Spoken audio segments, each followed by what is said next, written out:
로마서 5장 12절에서부터 21절까지 말씀을 뭘 전할까를 고민을 하게 돼요. 이런 말을 하면 교만하겠지만 어떤 부분들은 제가 그들보다 공부를 못하는 것도 있고 어떤 부분들은 제가 또 잘 모르는 분야들도 있어요. 또 어떤 부분들은 제가 그들보다 좀 더 깨달은 부분들이 있는데 문제는 이제 그들이 복음이라고 전하는 것들에 있어서 심각하게 왜곡되어지는 부분들이 자꾸 생긴다는 거죠. 뭘 잘못 가르친다고 해서 그것이 그 사람의 구원을 좌지우지하지는 않는 것이 있고 잘못 가르침으로 인해서 그 사람의 구원이 좌지우지되는 현상들이 있어요. 이 이제 거짓 선지자나 거짓 교사들을 비판하는 이유 중에 하나인데 거짓 교사들의 공통적인 특징들은 자꾸 지식에 머문다는 것입니다. 이단들이 제일 많이 사용하는 것들이 뭐냐면 예수는 인간이고 예수 안에 있던 성령이 떠나서 오늘날 교주가 된 자기 몸에 들어왔다. 그때의 신은 예수고 지금의 신은 나다. 우리가 일반적으로 말하는 사이비 종교들이 대부분 그와 같은 교리를 갖고 있습니다. 근데 그 예수님의 행적을 보면 구멍난 손과 구멍난 허리와 구멍난 다리를 가지고 천국에 올라가셨다는 거지. 내가 십자가에 달린 예수다라는 걸 증거하기 위해서 그런 것들이 사실이다라는 것을 증명하시기 위해서 예수님께서는 제자들 앞에 나타나셨을 때도 허리에 창자국을 보이시면서 내가 이렇게 구멍이 뚫렸다 손가락을 넣어봐라 이렇게 말씀을 하셔요. 신의 입장에서 보면 약간 코미디 같아요. 근데 그렇게 확실하게 부활 사건 그 다음에 육신이 있기 때문에 구멍이 뚫릴 수 있다라는 거를 증명하시는 거거든요. 예수님의 육신이 완전하고 그 육신이 잠깐 접신된 것이 아니라는 것을 증명하시기 위해서 그 육신을 가지고 승천하셨죠. 그리고 다시 오실 때 그 육신으로 다시 오시는 것을 우리에게 약속을 하셨어요. 신이기 때문에 예수님이 완전한 인간이어야 되면 그것이 다 가짜여야 됩니다. 그걸 이해하지 못하는 신학자들이나 이단에 빠진 종교자들이 예수님은 하나의 그냥 껍데기, 잠깐 들어갔다 나오는 껍데기고 과거에는 뭐 칼빈에게 들어갔다가 요하네슬에게 들어갔다가 지금은 이만에게 들어갔다 이런 식으로 우리를 번복하고 있죠. 그러니까 사람의 어리석음은 자신이 가지고 있는 지식의 한계에 부딪히기 때문입니다. 예를 들어서 내가 전 세계를 다 다녀봤어요. 그 다음에 전 세계에 있는 모든 역사를, 모든 책들을 다 읽어봤어요. 철학이고 뭐고 다 알아. 그러면 나는 엄청난 지식인이죠. 대단한 사람 아닌가요?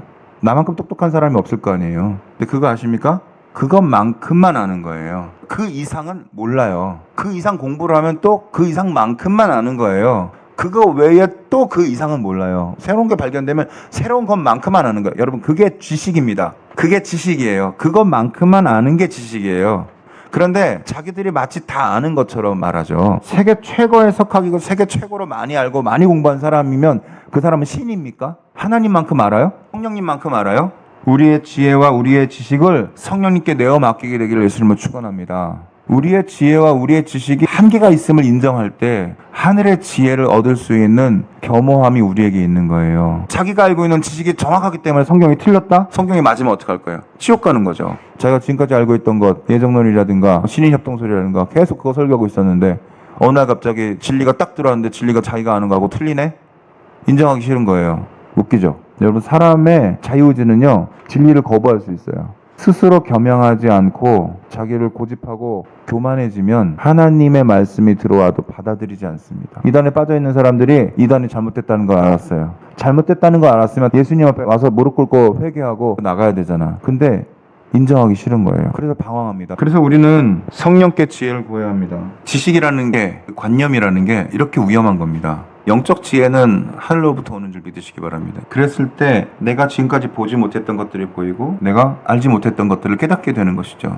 여러분, 성령의 임재를 경험하지 않고 어떻게 하나님의 지혜가 내 안에 들어옵니까? 성령이 충만하지 않고 회개하지 않는 사람들, 거듭남이 일어나지 않는 사람들은 스스로 돌아보셔야 됩니다. 아, 내가 이렇게 고집이 세구나. 나를 내려놓는 게 이렇게 힘들구나. 자기를 완전히 내려놓아야 돼요. 완전히 포기하고 와, 나는 쓰레기다. 2단계까지 가야 돼요. 그래야 자기가 회개가 일어나요. 성경을 수천 번을 보고 성경 문구를 달달달 외워도 성령의 임재를 경험하지 못하면요, 그냥 세상 지식이에요. 난 이 로마서를 읽을 때 와, 바울이 도대체 어디까지 깨달았을까? 이런 질문들을 가끔씩 해요.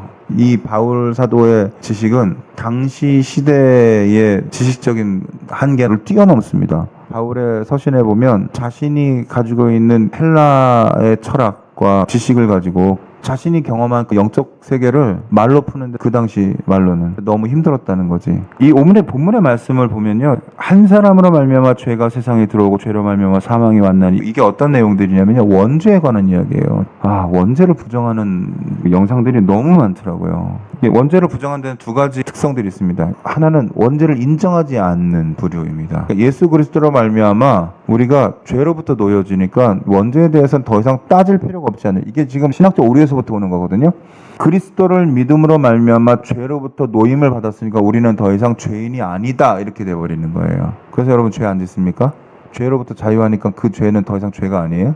죄로부터 자유해졌으니까 원죄는 더 이상 우리랑 상관없지 않느냐. 예수 믿으면 죄가 상관없고 예수 믿지 않는 사람은 죄랑 상관이 있으니까 원죄를 따질 필요 없이 죄인과 의인 두 개만 남는 거니까 원죄라는 것은 얘기하면 안 된다. 그러니까 당신들이 예수 믿었으니까 당신들은 의인이다 이거야. 나는 이렇게 말하는 사람들이 구원파하고 뭐가 다른지 잘 모르겠어요. 근데 자기들은 구원파가 아니래. 자기들은 장로교 신학했으니까 정통이래. 그러면서 원죄를 부정하는 거죠. 원죄를 아예 입 밖으로 꺼내지도 못하게 합니다. 죄를 자범죄로만 놓는 거예요. 여러분들 이거 말이 안 되는 거 아시죠? 또 다른 사람들 뭐냐면 원죄는 인정을 하는데 예수를 믿음과 동시에 원죄가 사라진다. 끊어진다가 아니라 사라진다. 그러므로 우리는 의인으로 살기 때문에 지금까지 지었던 모든 원죄로 인한 자범죄들은 다 용서받고 이제부터는 착한 일만 하고 살아야 된다. 죄 짓지 않고 선하게 살면 구원받는다는 식으로 하는 도덕적 신앙으로 가르칩니다. 근데 본인들은 도덕적 신앙으로 가르치는지 몰라요. 본인들은 그게 예정론에 입각한 신앙이라고 가르칩니다. 그래서 선하게 사는 것에 강조점을 두죠. 예수 믿었으니까 지금부터는 죄 짓지 말고 사십시다. 이렇게 되는 거예요. 이해됩니까? 원죄가 우리 몸에 사라졌어요? 예수 믿으니까? 원죄론이 가장 원인적 문제점이 되는 것들이 뭐냐면 일단 영원에 대한 개념이 없어요. 우리가 살고 있는 시간은 크로노스적인 시간이라고 말을 하고 언젠가는 결말이 나는 시간이에요. 그리고 영원의 시간은 카이로스라는 개념으로 이해를 합니다. 카이로스적인 시각으로 원죄를 바라보지 않으면 원죄의 근원적인 문제를 해결받을 수 없습니다. 영원에 대한 시각이 왜 중요하냐? 내가 바울에 대한 이야기를 했잖아요. 바울은 아담의 사건과 예수님의 사건을 동시적으로 봅니다. 아담과 예수님의 간격은 거의 3,500년, 3,600년 정도 차이가 나죠. 근데 그 3,600년의 차이를 동시적으로 보는 겁니다. 같은 날 일어났던 것처럼 한 사람의 잘못으로 말미암아 죄가 이 땅에 들어왔고 한 사람의 죽음으로 말미암아 의인을 받았는데 바울은 그것이 동시적으로 얘기를 해요. 이게 이터널티입니다. 영원의 시각, 카이로스적인 시각으로 말하는 거거든요. 바울이 이걸 이렇게 설명하고 있어요. 19절 말씀, 한 사람이 순종치 아니함으로 많은 사람이 죄인 된 것 같이 한 사람이 순종하심으로 많은 사람이 의인이 되리라. 예수님 이전에 죽은 사람들은 어떻게 돼요? 예수 믿지 않았는데. 여러분 이게 시각이 영혼의 시각으로 봐야 돼요. 하나님은 그것을 따로 구별하지 않으셨어요. 그래서 예수님께서 뭐라고 말했어요? 아브라함이 나를 발견하고 구원을 발견하고, 구원이 뭐예요? 예수. 아브라함이 나를 발견하고 손뼉치면서 기뻐했다. 그러니까 바리새인들이 기가 막혀가지고 야 너가 아브라함보다 나이 많냐? 바리새인들은 크로노스적인 시각이죠. 근데 예수님은 카이로스적인 말씀을 가르치신 거예요. 아브라함이 나를 발견하고 기뻐했다. 이게 구원이에요. 그 2000년 전에 예수가 오늘날 나랑 상관이 있는 것이 그것이 구원이에요. 아담의 그 원죄가 오늘날 나랑 상관이 있어요. 그 상관이 있는 원죄가 예수 그리스도로 말미암아 우리가 그 원죄로부터 노임을 받은 거죠. 죄의 속성으로부터 노임을 받은 거예요. 그럼 더 이상 죄가 주인 노릇하지 못하게 된 거예요. 그리스도 안에 있으면. 그럼 이 원죄가 사라졌습니까? 원죄에 대해서 분명히 이해해야 될 것은 나는 구원받은 죄인입니다. 여전히 죄인이고 여전히 죄를 지었지만 나는 그리스도로 말미암아 죄로부터 노임받아서 예수님을 내 주인으로 섬기는 죄인인 거죠. 그래서 낙원을 허락받았어요. 그럼 이 낙원을 어떻게 해요? 끝까지 붙들어야죠. 바울이 뭐라고 그랬어요? 정말 죽을 각오로 이 구원을 지키라고 그랬어요.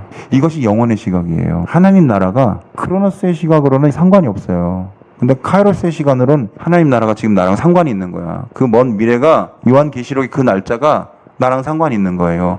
그 아담의 그 사건이 나랑 상관이 있고 예수님의 그 사건이 나랑 상관이 있고 계시록의 그 사건이 나랑 상관이 있으며 천국의 그 시간이 나랑 상관이 있는 거예요. 여전히 예수를 모르고 죄를 지었고 살아가는 사람들은 여전히 지옥 가운데 있는 거예요. 감옥에 있을 때 휴식 시간 잠깐 가지면 그러면 감옥 밖에 벗어난 겁니까? 아니죠. 여전히 나는 죄인인 거예요. 그래서 심판을 알아야 합니다. 영혼의 상관관계에서 심판이 반드시 중요해요. 심판 때에는 산 사람도 죽은 사람도 죄인도 의인도 구원받은 사람도 구원받지 못한 사람도 다 섭니다. 신학적 용어 그대로 하면 심판대 앞에 설 필요가 없어요. 이미 의인이기 때문에. 이미 심판 받은 거잖아요. 그런데 계시록에서 뭐라고 말씀하십니까? 모든 죽은 사람들이 다 심판대 앞에 서서. 그게 헷갈리는 거예요. 하나님의 심판과 하나님의 선하신 공의가 어떤 식으로 우리에게 이루어지는지를 모르니까 심판이라는 것을 잠깐 거쳐가는 것을 생각하는데 아니에요. 심판은 과정이 아니고요. 결과입니다. 할렐루야. 그리스도께서 우리를 심판하시는데 의인된 자, 구원받은 자에게는 죄가 없다라고 하시고 무죄 명하시면 그때부터 영원토록 무죄가 되는 거고요. 생명책에 기록되지 않은 사람들은 그때부터 영원한 무기징역, 수월로 들어가는 겁니다. 이것이 분별되어야 되는 것이죠. 한 번 죽는 것은 사람에게 정하신 거예요. 후에는 심판이 있으리니 육체의 죽음은 피할 수 없습니다. 심판도 피할 수가 없습니다. 한 번 사망합니다. 그리고 한 번 심판받습니다. 낙원은 분명하게 성경에 새 예루살렘이라고 기록되어 있습니다. 나는 이미 구원받은 사람이고 나는 이미 하나님께서 구원하셨기 때문에 이미 천국에 속한 사람이고 이런 식으로 신앙생활을 하게 된다면 그 사람은 자신이 범죄하고 살아가고 있다는 것에 대해서 더 이상 회개할 이유를 찾지 못하게 될 것입니다. 제가 회개를 강조하는 이유 중에 하나는요, 우리가 우리 스스로를 깨끗하게 할 수 없기 때문이에요. 예수 믿는 사람들이 범죄하지 않는 것이 아닙니다. 우리는 여전히 죄의 뿌리에 놓여 있고 그 원죄로부터 완전히 벗어나지 못했으며 예수 그리스도가 원죄로부터 우리를 자유케 하였지만 원죄는 끊임없이 우리를 우는 사자와 같이 삼킬 자를 찾습니다. 오늘날이 얼마나 타락하기 쉬운 시절입니까? 온갖 재미난 것들이 우리 손에 들려 있고 각종 맛있는 것들이 막 놓여 있고 맘만 먹으면 먼 외국에 가서, 크리스찬들도 외국에 가면 범죄를 합니다. 도박도 하고 몰래 하룻밤 만난 사이랑 잠도 자고, 외국이니까 거기서 자유를 누려요. 근데 그런 것들이 범죄라고 생각하지 않죠. 그냥 여행 간 김에 느껴지는 그 어떤 감수성? 그거 누가 가르쳤어요? 영화가 가르쳤어요. 영화가. 그런 것을 아름답게 그리는 영화들이 있어요. 그런 걸 보고 자란 사람들이 커서 불륜을 저질러도 죄책감을 느끼지 못하는 거예요. 그런 소설들을 읽고 그런 TV를 보고 저 나쁜 놈 하면서 욕도 하고 우리 스스로 죄에 노출되어 있습니다. 근데 그걸 회개하지 않아요. 그게 왜 회개할 일이야? 죄가 노출되어 버리니까 그게 회개할 일로 느껴지지 않는 거예요. 내가 나쁜 놈 보고 나쁜 놈이라고 이렇게 했는데 그게 왜 죄야? 그런 불륜의 사랑을 보면서도 아름답다 한 번쯤 감동해 줄 수 있잖아. 그게 왜 죄야? 그런 거 보면서 아름답다, 나도 저런 사랑을 해보고 싶다. 그 순간 죄 짓는 거예요. 근데 회개하지 않죠. 우리가 회개하지 않는 이유는 딱 한 가지입니다. 죄라고 인식하지 않기 때문입니다. 소신껏 얘기하는 것도 못하게 하고 신앙의 자유도 마음 놓고 이야기하지 못하게 됩니다. 이것이 영혼의 삶을 살지 못하는 사람들이 가지고 있는 세계관입니다. 안타까운 것은 지식적인 크리스찬들이 이러한 것에 매몰되어지기 쉽다라는 것입니다. 성령으로 충만한 사람들은 내 안에 있는 거룩성 때문에 더러운 것을 받아들이기 힘듭니다. 크리스찬들이 가면 안 되는 곳에 갔을 때 나도 모르게 구역질이 나는 경우들이 있어요. 그거는 표현할 수가 없죠. 영적으로 사는 것은 사실 어려운 일입니다. 영적으로 사는 것은 어려운 일이지만 죄가 더 이상 우리를 삼키지 못하는 것은 내가 영적으로 살고 있기 때문에요. 성령의 임재가 그것을 거부하게 만드는 거죠.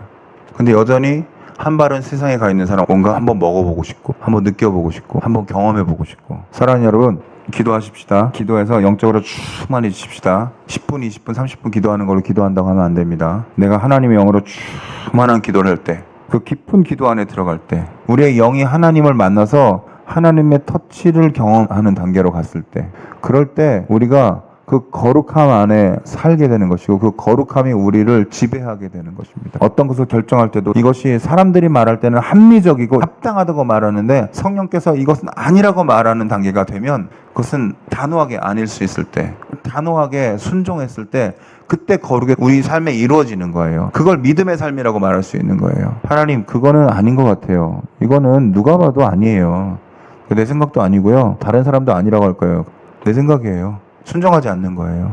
자기 생각에 합리적인 것은 순종하고 자기 생각에 합리적이지 않은 것, 합당하지 않은 것은 순종하지 않고, 하나님이 주인이 아니고 내가 주인인 거죠. 그거는 그리스도께 속한 사람이 아닙니다. 여전히 죄가 주인인 거예요. 이는 죄가 사망 안에서 왕노릇한 것 같이 우리는 죽음을 벗어날 수 없습니다. 그래서 죄에 물들어 있는 이 육신이 완전히 깨끗하게 새롭게 되어야 합니다. 그것에 대한 증명이 뭐예요? 부활. 부활이 뭘 증명하는 거예요? 모든 죽은 자는 반드시 부활한다. 예수님께서 친히 몸소 보여주신 거예요. 죄에 물들어 있는 이 성결하지 못한 육신을 벗고 그리스도께서 그리스도의 피값으로 우리를 사신 바 되어서 새로운 부활의 육체로 우리를 삼으셨을 때 우리는 그 천국에 들어갈 자격을 얻는 줄 믿으시기 바랍니다. 거듭나야지만 이것이 가능하고요. 이 거듭난 삶은 아까 말씀드린 것처럼 순종하는 사람에게만 허락되어지는 것입니다. 그냥 머리로만 거룩하면 안 돼요. 입술로만 거룩하면 안 돼요.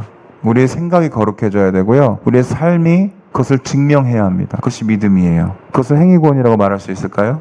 어떤 것을 나누는 게 너무 웃기는 거예요. 그렇게 돼서 그렇게 사는 겁니다. 내가 믿는 자가 되어서 믿는 삶을 사는 거예요. 구원받은 자가 돼서 구원받은 삶을 사는 거예요. 예수님 믿는데 예수님 믿는 사람처럼 살지 않으려고 노력할 수 있어요? 불가능한 거죠. 거듭난 사람은 그게 안 돼요.